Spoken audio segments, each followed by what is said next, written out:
Assalamualaikum warahmatullahi wabarakatuh. Halo teman-teman semua, kenalin, saya Bella. Pada kesempatan ini, saya akan mendampingi belajar teman-teman untuk beberapa pertemuan ke depan di mata pelajaran PPKN. Sebelumnya gimana nih kabarnya teman-teman semua? Semoga selalu baik ya. Oke, langsung aja yuk kita masuk ke materi. Jadi materi kita hari ini yaitu membahas mengenai kedaulatan negara Republik Indonesia.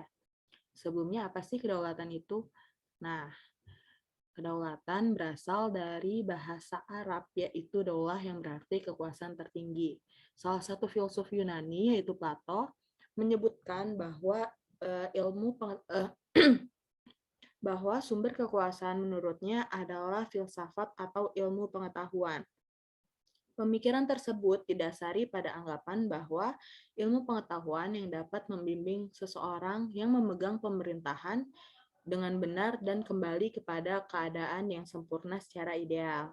Dalam menjalankan kedaulatan negara, Plato membedakan kekuasaan negara menjadi dua, yaitu kedaulatan ke dalam dan kedaulatan keluar. Yang pertama ada kedaulatan ke dalam.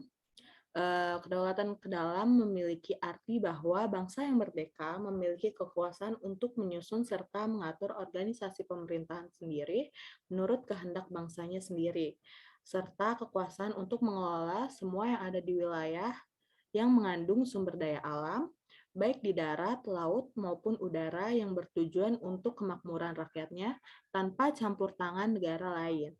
Selanjutnya ada kedaulatan keluar.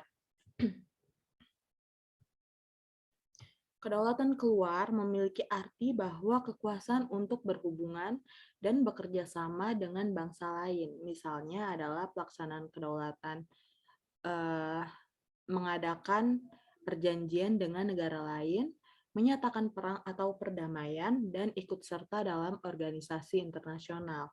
Jadi perbedaan dari kedaulatan ke dalam atau keluar ini berada pada kalau kedaulatan ke dalam ini kedaulatannya tanpa campur tangan dari negara lain, sedangkan kedaulatan keluar justru uh, apa kekuasaannya ini berhubungan dengan negara lain. Lalu ada jenis-jenis teori kedaulatan. Jenis-jenis teori kedaulatan ini ada 5. Yang pertama kedaulatan Tuhan, lalu ada kedaulatan raja, selanjutnya ada kedaulatan rakyat, yang keempat ada kedaulatan negara, dan yang terakhir ada kedaulatan hukum.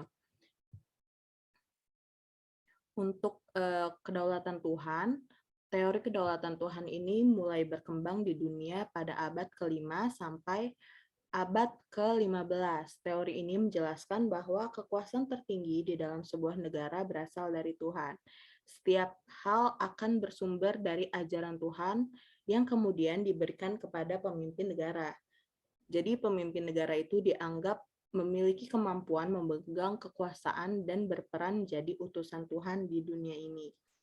Selanjutnya ada kedaulatan raja.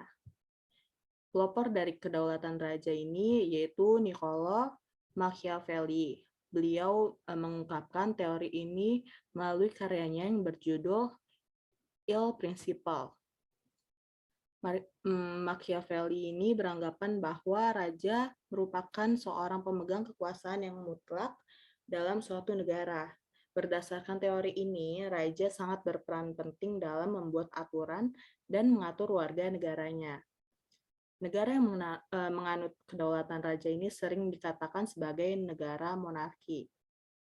Selanjutnya ada kedaulatan rakyat. Teori kedaulatan rakyat adalah sebuah teori yang menyatakan bahwa kekuasaan tertinggi berada di tangan rakyat.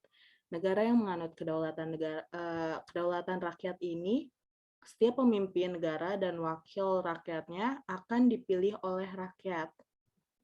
Negara yang menganut kedaulatan rakyat ini sering dikenal sebagai negara demokrasi. Nah, kalau tadi kan kedaulatan raja ini, negara monarki ini, biasanya pemimpinnya ini dipilih dari diangkat dari garis keturunan. Sedangkan kedaulatan rakyat ini atau negara demokrasi, pemimpinnya dipilih dari rakyatnya sendiri, seperti itu. Lalu ada teori kedaulatan negara. Teori kedaulatan negara adalah teori yang menjelaskan bahwa kekuasaan tertinggi pada suatu negara berasal dari kedaulatan negara. Menurut teori ini, negara mempunyai hak untuk membuat suatu aturan hukum yang berfungsi untuk menjaga keteraturan yang ada di dalam suatu negara. Akan tetapi, hal yang harus digarisbawahi pada aturan hukum berdasarkan teori kedaulatan negara adalah negara memiliki kedudukan tertinggi daripada aturan hukum itu sendiri. Hal ini dikarenakan hukum adalah suatu aturan yang dibuat oleh negara. Selanjutnya ada yang terakhir ini teori kedaulatan hukum. Jenis teori kedaulatan hukum yaitu teori yang menjelaskan bahwa kekuasaan tertinggi pada suatu negara ada di aturan hukum yang berlaku. Dengan kata lain, pada negara yang menganut kedaulatan hukum, maka hukum itu sendiri dapat dikatakan sebagai suatu landasan atau acuan dari kekuasaan dalam negara.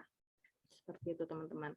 Selanjutnya ada bentuk dan sistem pemerintahan Indonesia.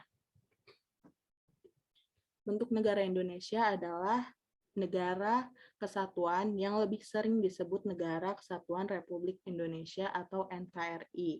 Pernyataan yang secara tegas menyatakan bahwa Indonesia adalah negara kesatuan tertuang dalam Undang-Undang 1945 Pasal 1 Ayat 1 yang berbunyi, Negara Indonesia ialah negara kesatuan yang berbentuk republik. Selanjutnya, pada pasal 1 ayat 2 Undang-Undang Dasar 1945 berbunyi, kedaulatan berada di tangan rakyat dan dilaksanakan menurut Undang-Undang Dasar. Bahwa kedaulatan Indonesia berada di tangan rakyat. Artinya, Indonesia menganut paham kedaulatan rakyat. Jadi berdasarkan ketentuan dalam Undang-Undang Dasar 1945 ini, negara Indonesia mempunyai bentuk pemerintahan Republik Demokrasi. Seperti itu, teman-teman. Selanjutnya ada sistem pemerintahan Indonesia.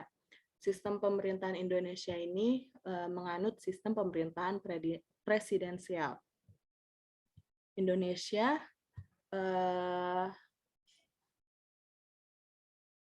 menganut sistem pemerintahan presidensial di mana adanya pemisahan kekuasaan yaitu eksekutif, legislatif, dan yudikatif yang berdasarkan prinsip check and balances.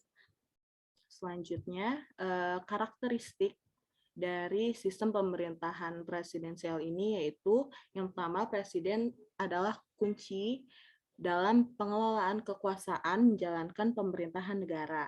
Selanjutnya, presiden dan parlemen masing-masing dipilih langsung oleh rakyat melalui pemilihan umum. Lalu, presiden juga sebagai penyelenggara pemerintah negara tertinggi menurut Undang-Undang Dasar.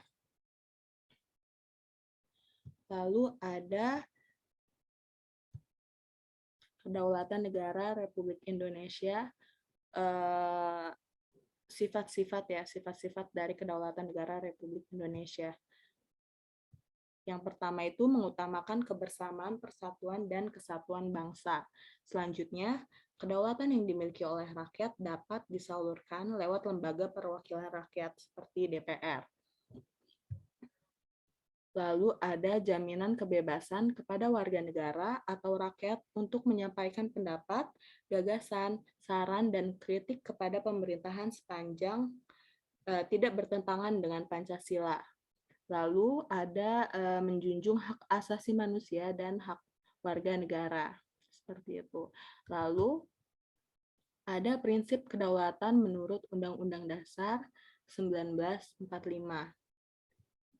Prinsip kedaulatan Republik Indonesia menurut Undang-Undang Dasar 1945 yaitu yang pertama, negara Indonesia adalah negara kesatuan yang berbentuk republik, lalu kedaulatan berada di tangan rakyat dan dilaksanakan menurut Undang-Undang Dasar. Selanjutnya ada negara Indonesia adalah negara hukum, lalu presiden tidak dapat membekukan dan atau membubarkan Dewan Perwakilan Rakyat. Menteri-menteri diangkat dan diberhentikan oleh presiden. MPR hanya dapat memberhentikan presiden atau wakil presiden dalam masa jabatannya menurut Undang-Undang Dasar. Nah, prinsip-prinsip dalam kedaulatan rakyat memiliki kesamaan dengan makna demokrasi. Dalam konsep demokrasi yang disodorkan oleh Abraham Lincoln, pemerintahan adalah dari rakyat, oleh rakyat, dan untuk rakyat. Selanjutnya, oke. Sepertinya cukup ya teman-teman. Kurang lebihnya mohon maaf. Untuk sesi tanya jawab nanti akan dilaksanakan di Zoom setelah ini ya teman-teman. Atau boleh di luar jam pelajaran juga teman-teman boleh bertanya pada saya. Kurang lebihnya mohon maaf. Wassalamualaikum warahmatullahi wabarakatuh.